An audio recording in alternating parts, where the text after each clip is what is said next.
She said, "My ex is coming to our party. If you're uncomfortable, you can leave." I replied, "Understood." Then I canceled the party and emailed all our friends, "Sorry, canceled." She wanted to host her ex alone. The call she got. Original post. I, 32 male, have been with Fiona, 30, for 4 years, and we've lived together in my condo for the last 2. I own the place. She moved in and pays a small, agreed-upon amount for utilities and groceries. It's been comfortable, stable, or so I thought. We were planning our big annual summer send-off barbecue for this coming Saturday. This is our big joint event. I handle the grill, the meat order, and the booze. She curates the guest list, the side dishes, and the decor. We're expecting about 50 people. On Wednesday night, I was on the couch finalizing the shopping list for the liquor store when she dropped it. "Fiona, oh, just a heads up, I invited Dominic." I stopped writing. "Wait, what? Dominic? Your ex, Dominic? The guy you dated for 5 years? The one you said was so toxic you had to block him on everything?" She waved her hand, not looking up from her phone. "Oh, he's totally different now. He reached out a few weeks ago, apologized for everything. He's really matured. We're just friends. I ran into him last week and told him to come." I stared at her. "You ran into him? And you invited him? To our party? At my home? And you're telling me 3 days before?" She finally looked up, annoyance flashing in her eyes. "Liam, don't make this a thing. It's a party. It's our home, and I can invite my friends. It's my condo, Fiona. You know I'm not comfortable with him. I've heard nothing but horror stories about this guy. I don't want him here." This was it. The moment the mask slipped, she let out this long, suffering sigh. "God, you're being so insecure. It's unattractive. He's just a friend. I already told him he could come, and I'm not uninviting him just because you're feeling paranoid." She stood up, gathering her things. "Honestly, if you're going to be that uncomfortable, you can just leave for the night. Go to a bar. See a movie. It's just a few hours. I'm not going to let your jealousy ruin this." She just told me to leave my own home so she could entertain her ex-boyfriend. I looked at her, really looked at her. The casual dismissal, the utter lack of respect, and all the little red flags from the past few months suddenly clicked into place. I put the pen down. "Understood," I said quietly. She smiled, relieved. "Good. Glad you're not going to be a baby about it. I'm heading to bed." I waited until I heard the bedroom door click shut. Then I opened my laptop, pulled up the guest list and the email invitations we'd sent out from my account. I took a deep breath, and I started typing. Subject: canceled, summer send-off barbecue. Body: "Hi everyone. I'm so sorry to do this at the last minute, but I have to cancel this Saturday's barbecue. Fiona has informed me she invited her ex-boyfriend, Dominic, and would prefer to host him alone. She suggested that if I was uncomfortable, I should leave my own home for the evening to make them more comfortable. Obviously, this isn't the party we all planned. I'm not willing to host an event under those circumstances, and I'm certainly not leaving my home. Sorry again for canceling. I hope to catch you all soon under much better circumstances. Best, Liam." I hit send to all 50 people. Then I went into the guest room and locked the door. I set my alarm for 6 a.m. I woke up to the sound of her phone vibrating on the nightstand in the other room. It wasn't just vibrating. It sounded like an angry hornet's nest. Buzz, buzz, buzz, buzz, buzz. A few minutes later, my bedroom door handle rattled. "Liam, Liam, are you in there? Unlock the door." I heard her stomp back to the bedroom, then back. The rattling was more frantic. "Liam, what did you do? My phone is exploding. What did you send?" I got up, calmly made myself a coffee in the guest room's small kitchenette. It's more of a suite, thankfully. She was screaming through the door now. "You humiliated me. You psycho. You're going to regret this. Open the door." The call she got? Oh, they were beautiful. I could hear her muffled voice. "No, that's not what happened. He's twisting my words. Maya, you know I wouldn't." He's the one being controlling. He canceled it, not me. I just sipped my coffee. She wanted me to leave. I'm just getting a head start on packing. Update 1. Thank you all for the comments and support. It's been validating. I'm not the crazy one. This past week has been, well, it's been hell. But the fog is clearing. So, after about an hour of her screaming and her phone blowing up, I finally opened the guest room door. She was standing there, hair a mess, face red and puffy from crying. phone clutched in her hand. You, she sputtered. You humiliated me. To everyone. My mom called me. Maya thinks I'm some kind of cheater. You need to fix this. Now, send another email. Tell them you misunderstood. Tell them you were jealous and overreacted. Apologize. I just looked at her. No. What do you mean, no? I mean, I'm not sending another email. I'm not apologizing. I sent the truth. Did you, or did you not, tell me to leave my own home so you could host your ex? That's not what I meant, she shrieked. You twisted it. You're supposed to trust me. This is emotional abuse. Kicking me out of my condo for another man is what? Exactly? A welcoming gift. She just stared at me, dumbfounded that I wasn't backing down. Before she could wind up for another round, her sister, Celeste, let herself into the condo. She apparently has a key, which is news to me. Celeste didn't even look at me. She just rushed to Fiona. Oh my God, Fi, are you okay? I saw the email. He's insane. What a psycho. She finally turned to me. You need to apologize to her. You've ruined her reputation. You know how sensitive she is. This is a complete overreaction. You're a controlling monster. I'm controlling? For not wanting to be kicked out of my own house. She was just flustered. Celeste shot back. She didn't mean it. You're supposed to love her. You're just trying to punish her. You're probably going to kick her out, aren't you? Well, you can't. She has rights. This is her home, too. Fiona, seeing her sister backing her up, found her strength. She's right. This is my home. You can't just kick me out. And after you just did this to me, I'm not going anywhere. Then came the first real dirty trick. In fact, Fiona said, crossing her arms, I don't think I should have to pay for utilities this month. Or groceries. Not after the emotional distress you've caused me. You can cover it. It's the least you can do after humiliating me. The entitlement was staggering. She wanted me to pay for her life while she figured out how to spin this. I just nodded. You're right. This has become a legal situation. You're right. This is your home. Legally, you're a tenant at will. So, we'll handle this legally. I went to my desk, opened my laptop, and found the standard, state-approved 30-day notice to vacate template. I filled it out, printed 2 copies, and walked back to the living room where she and Celeste were whispering. I handed 1 copy to Fiona. What's this? She sneered. That's your formal, legal 30-day notice to vacate. You have until the 20th of next month to be out with all your belongings. Our verbal tenancy agreement is terminated. Fiona and Celeste just stared at the paper.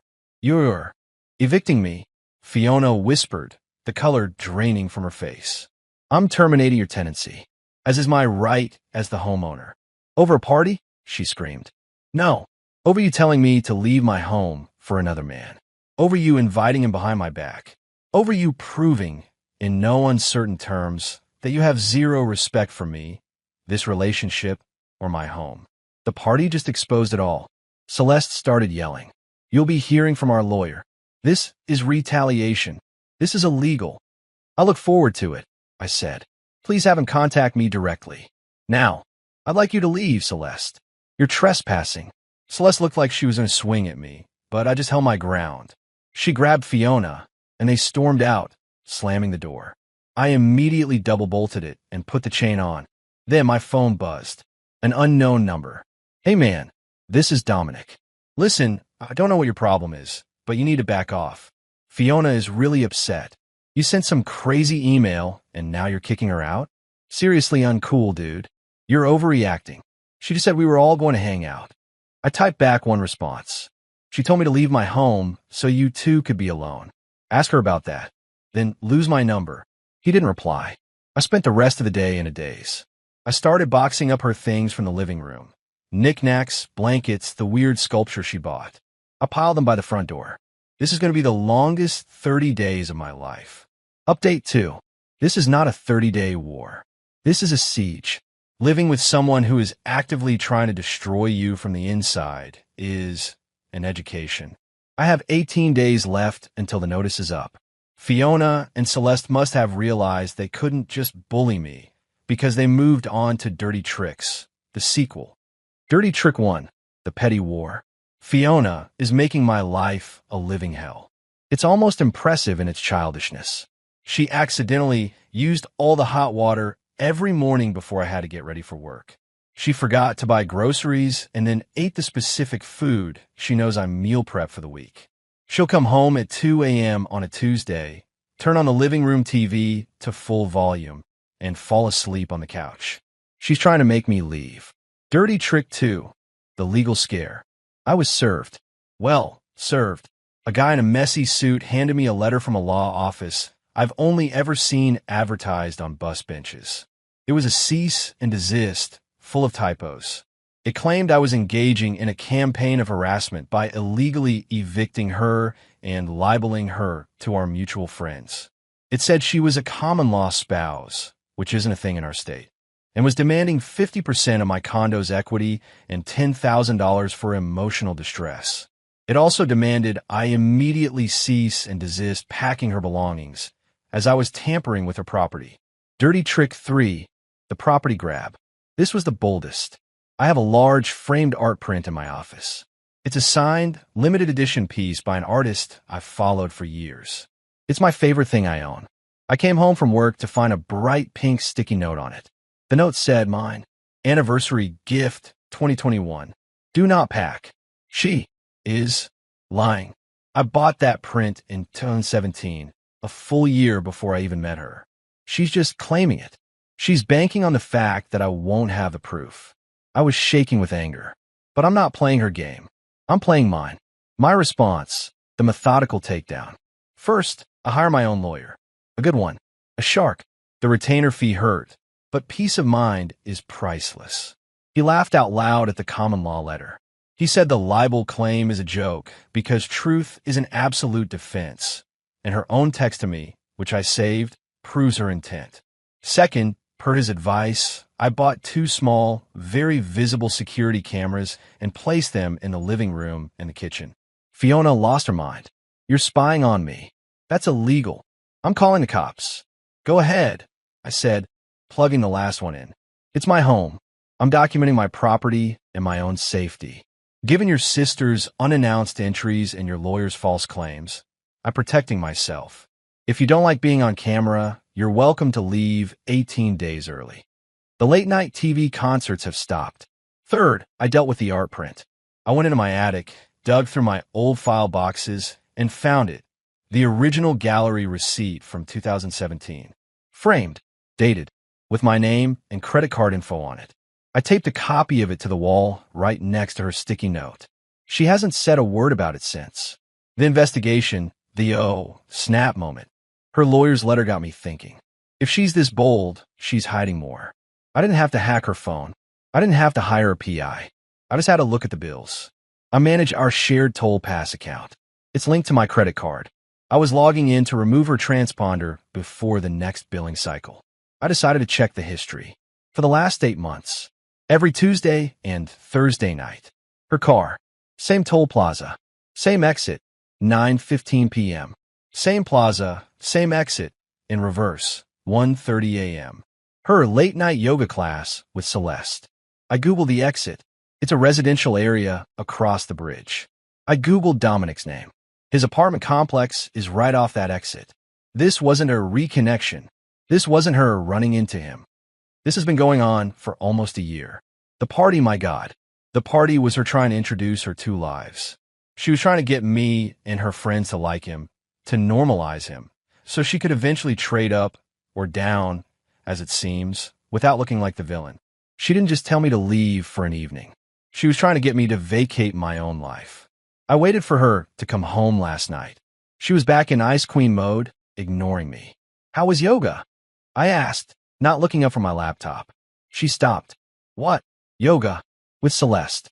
You went, right? It's Thursday." "Yes," she said, her voice clipped. "What?" I turned my laptop around. On the screen was the toll pass statement. 8 months of it. Just admiring your dedication. That's a long drive, all the way across the bridge. You must be exhausted, especially since Celeste's building is downtown, in the opposite direction.